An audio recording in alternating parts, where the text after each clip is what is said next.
Fala, gente bonita desse meu Brasil. Tudo bem com todo mundo? Faz um tempão que eu não apareço por aqui, né? Mas hoje eu resolvi dar as caras no canal para a gente fazer uma aula de ensaios microscópicos.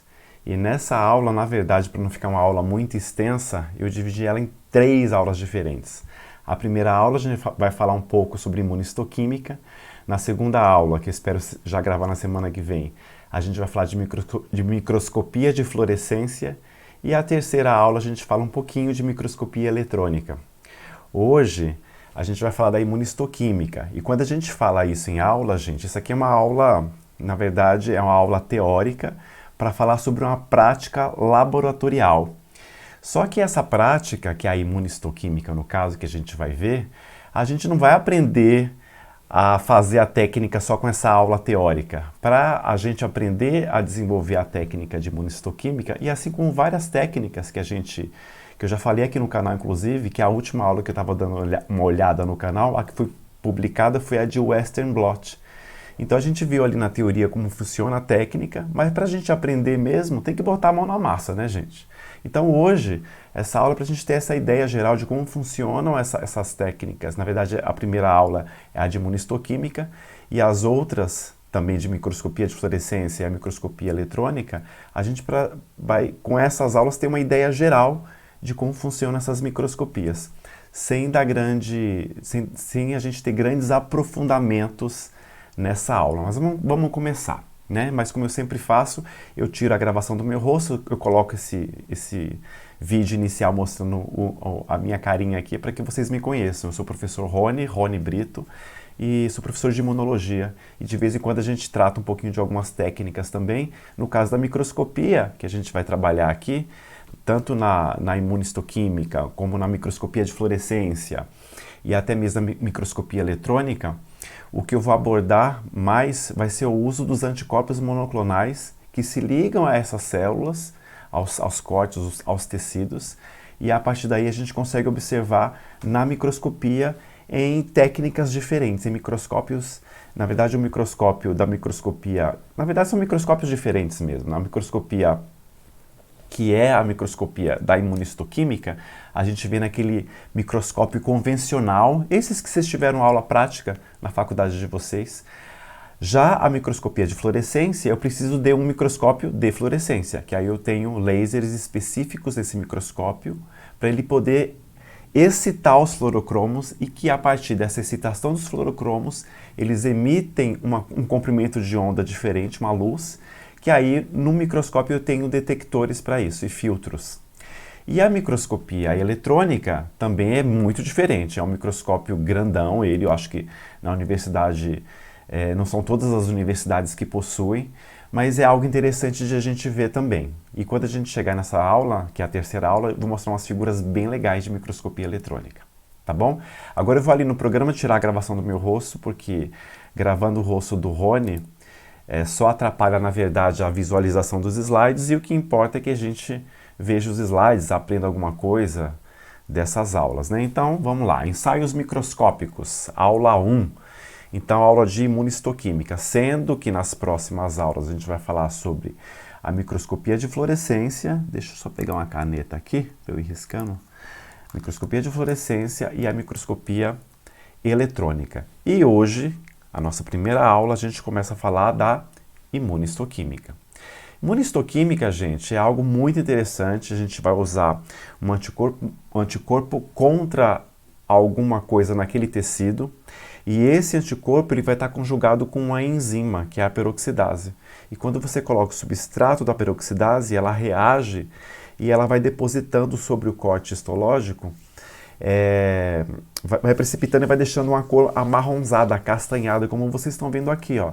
Aqui, tá vendo que essas partes mais castanhas? E isso é um corte clássico de imunistoquímica. E na imunistoquímica, para que ela serve, né, exatamente? Ela vai nos mostrar alguns detalhes da célula. Então, pensem assim, ó, se você tem um corte histológico, aqui está a lâmina, por exemplo, aí o seu corte está aqui. E aí você quer ver saber se naquele corte vai ter a expressão de alguma coisa vai ser importante para aquela marcação. Sei lá, quero procurar CD3, para saber se esse CD3 está aqui presente nesse corte, que é uma molécula que a gente encontra presente nas células T, por exemplo. Então, o que é que eu faço? Eu vou me utilizar de um anticorpo monoclonal, e esse anticorpo monoclonal ele é específico para CD3. Ele foi construído para se ligar ao CD3. E conjugado a esse anticorpo monoclonal, eu tenho uma enzima, a peroxidase, que ao contato com o seu substrato, ela reage e dá esse tom acastanhado na lâmina quando a gente observa na microscopia. Então, por isso que está aqui, a imunistoquímica é importante, por quê? Porque ela determina a expressão de marcadores específicos em diferentes tipos celulares. Aqui foi só um exemplo, o exemplo do CD3. E com a imunistoquímica, ela possibilita o que também? Avaliar a expressão da proteína-alvo, da proteína que você está procurando, se tem muito, se tem pouco, ver a sua distribuição, que locais que essa proteína está distribuída, bem como a sua localização.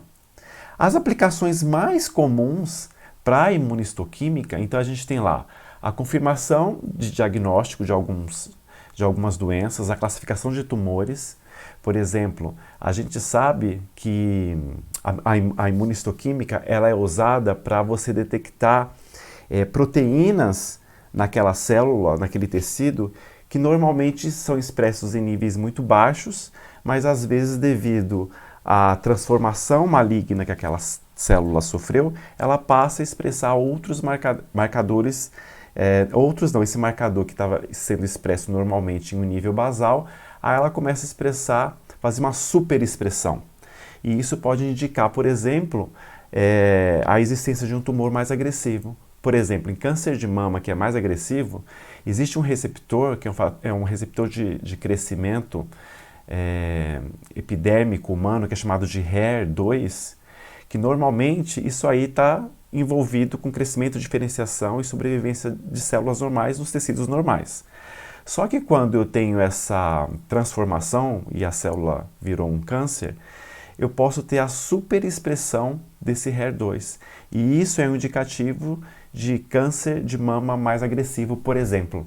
Então, se você tem um corte histológico de câncer de mama e tem superexpresso nesse corte histológico visto por imunistoquímica de HER2, por exemplo, o patologista que vai analisar aquilo ali já vai saber que esse câncer ele é um câncer mais agressivo do que os outros. Bom, então além disso eu consigo fazer também subtipagem de linfomas e leucemias, avaliação de mutações específicas, prognósticos de algumas doenças. Além disso, na pesquisa, o que a gente faz? Eu já falei, mas eu coloquei essa figura aqui, a localização de proteínas. Eu consigo também ver a parte de divisão celular, arquitetura e morfologia celular, bem como todo o lance de sinalização celular, que é aquela parte que, por exemplo, aqui tem uma célula com receptor. Quando esse receptor ele é engajado, eu vou ter um tipo de sinalização intracelular. E eu consigo ver essa sinalização também por imunistoquímica. Bom, para fazer a técnica de imunistoquímica, eu preciso, então, de um passo a passo, né? Então, esse preparo do corte histológico, ele se dá como? Lógico, gente, como eu falei lá no comecinho, tá? Hoje a gente não vai aprender a fazer imunistoquímica na prática, no laboratório.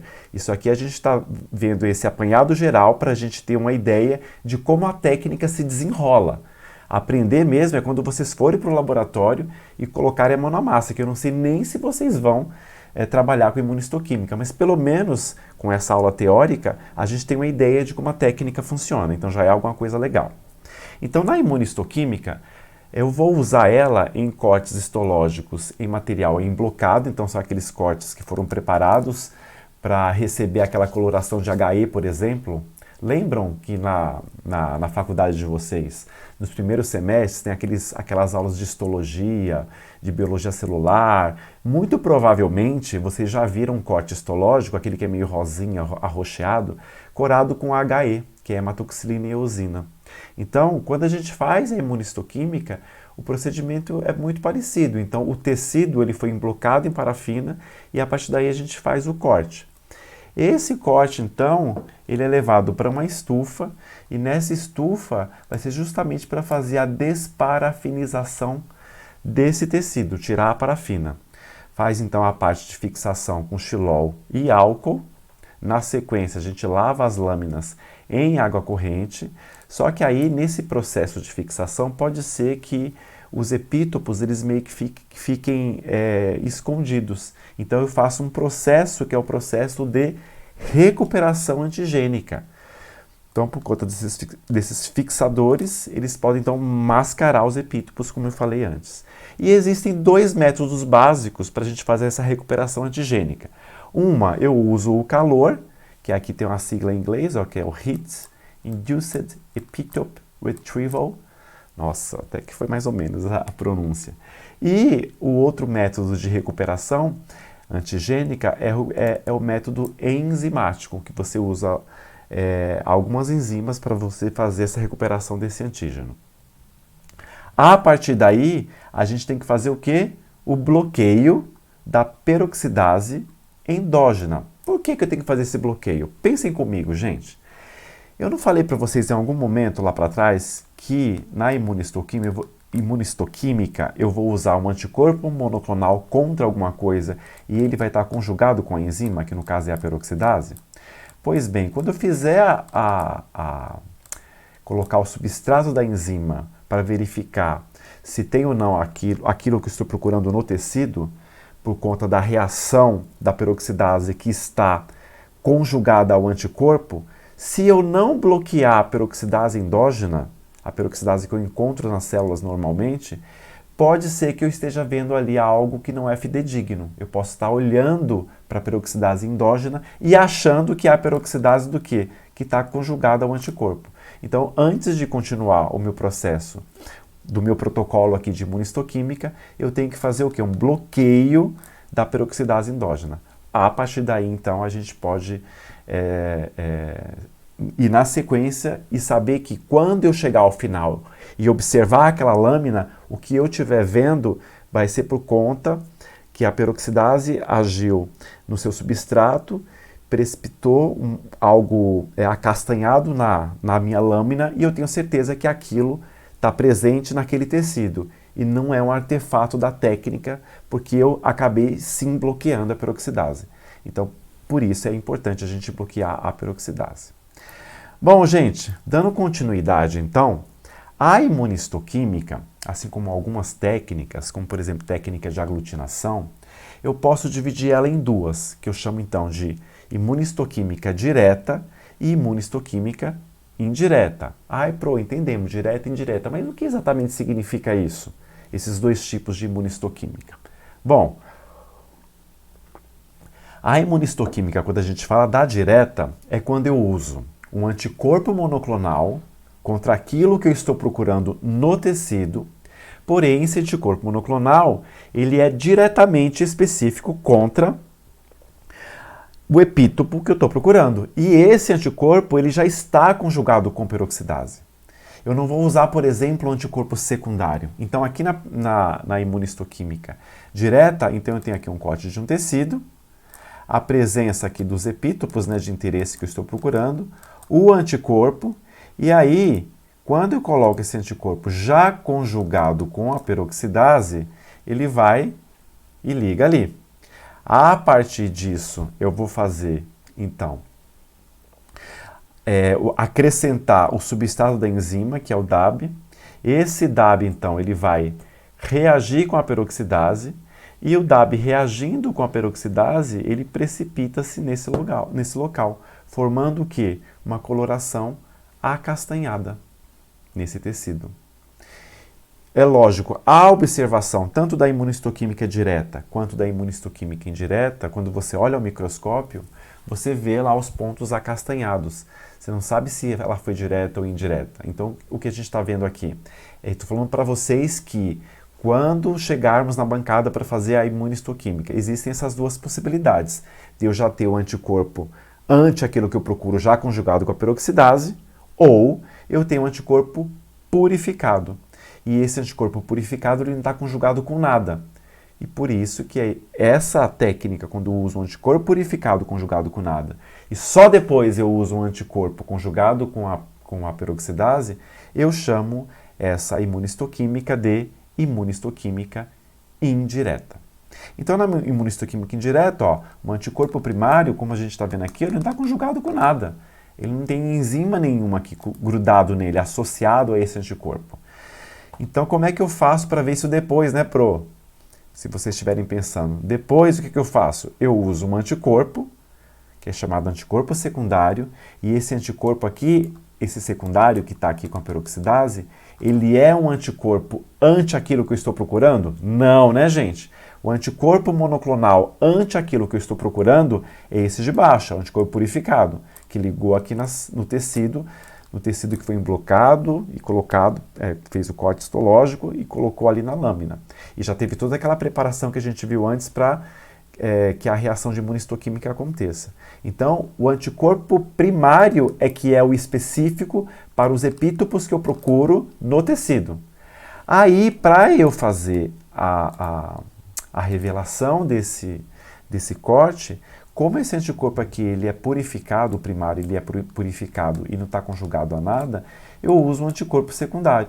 Aí sim, este anticorpo secundário, ele está conjugado com a peroxidase e esse anticorpo ele é contra quem? É um anticorpo anti-anticorpo. Então esse anticorpo aqui, ó, ele é anti esse de baixo. Então ele vai grudar no anticorpo de baixo. Ele não é um anticorpo anti o tecido, ele é anti-anticorpo. Com isso, na sequência, o que eu faço? Coloco o substrato da peroxidase, que no caso é o DAB. O DAB, então, reagindo, o que vai acontecer? Aquilo que a gente já conhece, né? Eu vou ter a precipitação e formando aquele tecido acastanhado quando eu observo na microscopia. Bora ver aqui alguns exemplos? Então, aqui, gente, é um corte histológico de uma biópsia de ilho terminal com marcação para CD4. Pensem assim, ó, o CD4, assim como o CD3, que foi o exemplo que eu dei lá atrás, ele está presente em células T, mais especificamente na célula T auxiliar, né, que a gente tem a TCD4 e a TCD8. E aqui, como vocês estão vendo, ó, é um paciente que é negativo para HIV, ou seja, é um indivíduo que nem é paciente, é um indivíduo normal, ele não tem HIV. E o indivíduo de cá, ó, é um indivíduo que é positivo para HIV. Ó o maisinho, positivo para HIV. Aí, beleza, entendemos. Então, você está usando o quê? Um corte histológico de ilho terminal de um indivíduo que não tem nada, né? Pelo menos HIV ele não tem. E no outro caso, o indivíduo que tem HIV. Só que, como a gente sabe, quer dizer, não sei se vocês sabem disso, mas na infecção por HIV, o HIV é aquele vírus que leva a AIDS. Nessa infecção, o vírus ele vai destruindo algumas células imunológicas. E as principais células imunológicas destruídas na infecção por HIV são as células TCD4, as células T auxiliares. Pensando nisso, o que foi feito aqui nesse corte histológico, né? A gente sabe que os pacientes para HIV, então, eles têm uma deficiência em células TCD4 porque o vírus vai destruindo as células TCD4. Quando a gente usa a técnica de imunistoquímica para ver a quantidade de células TCD4 no intestino da pessoa, no ilho terminal do indivíduo que é soropositivo para HIV, e a gente está marcando a gente usou um anticorpo anti-CD4, e pode ser tanto uma imunistoquímica direta quanto a indireta, né, gente? Mas o que a gente observa aqui, ó, vocês estão vendo que o lado de cá, esse que eu estou riscando agora, passando aqui a caneta vermelha, eu tenho menos pontos em castanho, ó, quando a gente olha aqui o tecido, tem menos pontos em castanho, quando eu comparo aqui, ó, com um indivíduo que não tem HIV, ele tem muito mais pontos acastanhados. O que é que isso indica para mim? Isso indica que nesse indivíduo que é negativo para o HIV, que ele não tem HIV com ele, existe mais marcação para CD4 nesse corte aqui. Indicando o quê? Ora, se tem mais CD4, indica que tem mais células T. Concordam? Já do outro lado, ó, que o acastanhado é bem menor, se eu tenho menos acastanhado aqui, indica que eu tenho o quê? Menos células TCD4, porque marcou menos. Então essa marcação ele mostra o que pra gente? Ele mostra justamente justamente a imunossupressão ou a imunodepressão que o HIV faz nesses indivíduos que são contaminados com esse vírus. Beleza? Bora para um outro exemplo? Aqui eu tenho um corte de cólon, também para mostrar célula cancerosa. Só que aqui eu não estou vendo CD4, estou vendo uma outra coisa.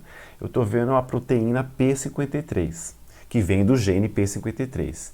A P53, gente, se vocês não sabem, é uma proteína que ela é considerada a guardiã do genoma. Por quê? Porque ela faz uma manutenção da integridade do genoma e controla, por exemplo, a parada do ciclo celular, o reparo do DNA. Se não dá para reparar, ela manda essa célula para um processo de apoptose.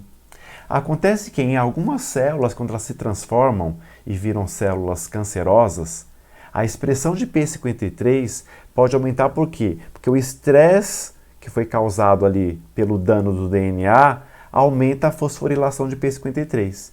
E isso leva ao aumento do quê? De P53, permitindo que essa proteína então atue como um fator transcricional. E aí, por isso que às vezes a gente acha ela, apesar dela ser uma guardiã do genoma, ela pode estar sendo super expressa para tentar arrumar o DNA que não está sendo arrumado. Então ela vai sendo cada vez mais fosforilada, aumentando mais a quantidade dessa proteína e acaba sendo um indicativo de que essa célula é uma célula transformada.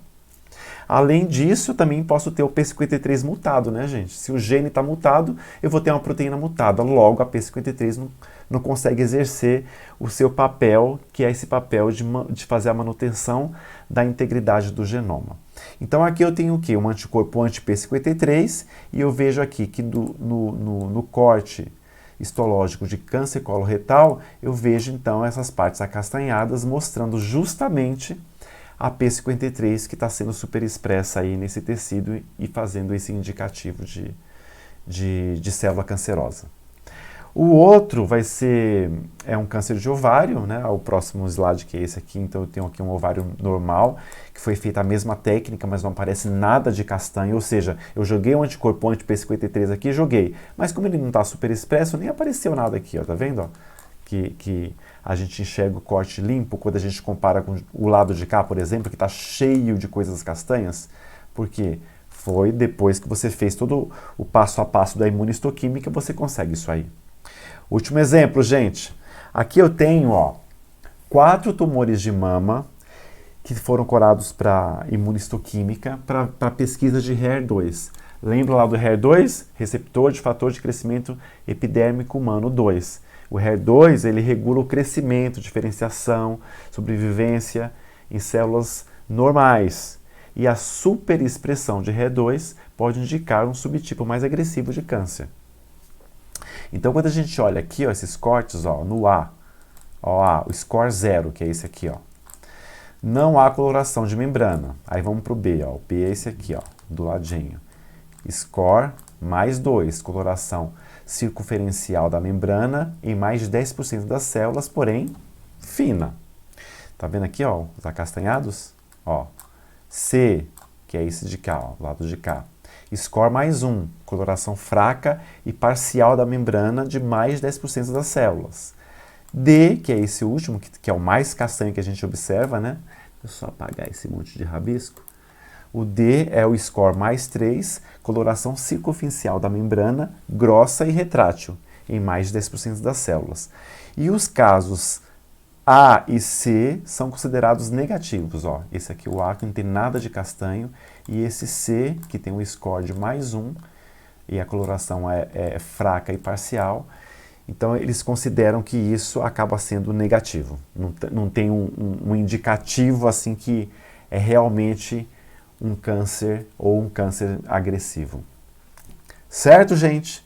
Então, por aqui a gente vai encerrando a nossa aula de microscopia, mais essa parte de imunistoquímica, e na semana que vem a gente publica a próxima aula de microscopia, que é a aula de microscopia de fluorescência. Espero que vocês tenham entendido alguma coisa e que tenha sido útil. E lembrando, para aprender a técnica de imunistoquímica, vocês vão aprender apenas colocando a mão na massa, fazendo no laboratório. Isso aqui é para a gente ter uma ideia geral de como funciona a técnica, para a gente não ficar tão cru. Se vocês ouvirem falar, imunistoquímica, o que é isso, né? Pelo menos essa aula a gente tem essa ideia do que seja a imunistoquímica. Um abraço e até a próxima semana.